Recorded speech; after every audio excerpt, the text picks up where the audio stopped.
శాశ్వతంగా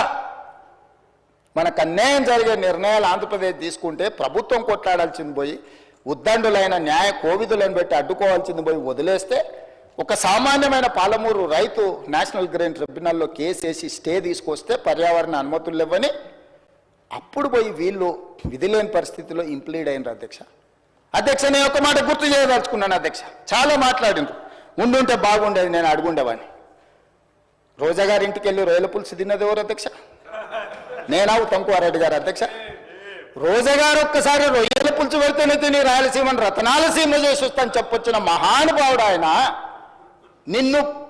పుట్టినప్పటి నుంచి 71 సంవత్సరం వరకు పెంచి పోషించి నీకు బుక్కడి బువ్వ పెట్టి గుండెల్లో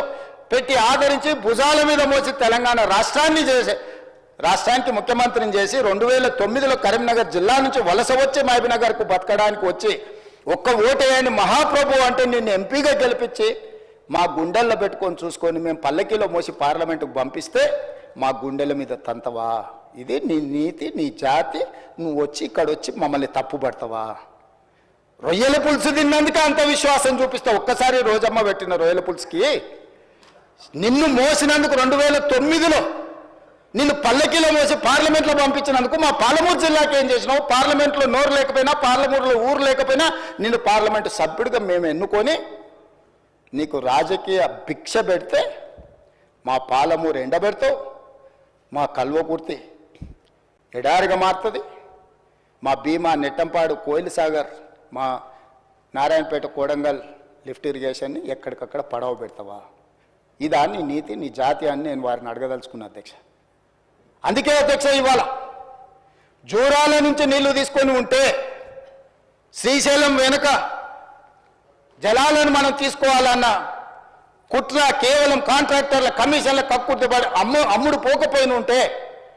ఇవాళ బాజాప్తా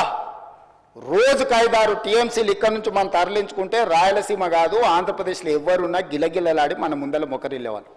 ఇవాళ ఆయన వచ్చి నిస్సిగ్గుగా శ్రీశైలం లెఫ్ట్ బ్యాంక్ రావట్లేదు రైట్ బ్యాంక్లో నీళ్లు పోతూనే ఆంధ్రప్రదేశ్ తీసుకెళ్తుందని సిఆర్పిఎఫ్ బలగాలు ఏ రోజు వచ్చినాయి అధ్యక్ష మీరు ఉన్నప్పుడు రాలేదా మీరున్నప్పుడు ఆంధ్రప్రదేశ్ పోలీసులు వచ్చి తెలంగాణ పోలీసులు అక్కడ ఉన్న సిబ్బందిని తన్నిపోలేదా